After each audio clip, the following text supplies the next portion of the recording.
Et ce matin, les doutes de Donald Trump, François Bedonnay, alors que le président américain a quitté précipitamment le G7 pour aller gérer cette guerre entre Israël et l'Iran, les décisions qu'il s'apprête à prendre seront vraiment cruciales. Absolument crucial, mais le problème, c'est qu'il doute, il ne sait pas quoi faire. Hier, après avoir quitté le G7, il a réuni son Conseil de sécurité nationale, dont pour l'instant, rien n'est ressorti. Sur les réseaux sociaux, il avait dit qu'il préparait quelque chose de plus grand qu'un cessez-le-feu. Or, on n'a rien vu. Non. Seule la marine américaine a renforcé sa position dans la région avec 2 porte-avions qui sont dans la région ou sur le point d'y arriver. Mais il n'y a pas eu de décision, encore une fois, de la Maison-Blanche. Alors, ces hésitations sont d'ailleurs assez rares chez Donald Trump.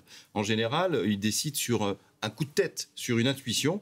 Et là, depuis le début, depuis vendredi dernier, on le sent gêné. Il ne sait pas quoi faire, ni comment faire. Donc, il doute. Pourquoi doute-t-il ? Alors, je crois qu'il y a 3 raisons. D'abord, le Moyen-Orient ne l'intéresse pas. D'ailleurs, il aurait préféré ne pas avoir à s'en occuper. La deuxième raison, c'est qu'en fait, il ne connaît pas bien cette région.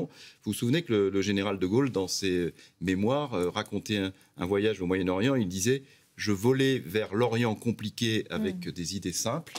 Donald Trump, lui, sur le Moyen-Orient, il n'a aucune idée. Il veut simplement que la guerre s'arrête. La troisième raison, vous vous souvenez qu'en 2009, peut-être, il avait dit « Intervenir au Moyen-Orient a été la pire décision prise par les États-Unis ». Et sur ce point précis, il n'a pas changé d'avis.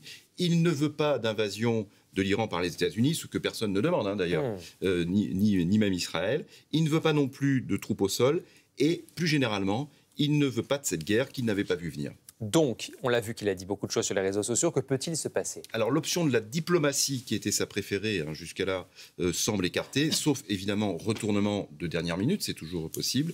D'ailleurs, Donald Trump l'a dit hier dans son avion, je crois que je n'ai plus tellement envie de négocier. Bref, il est lassé. Donc, il reste ce matin l'option militaire.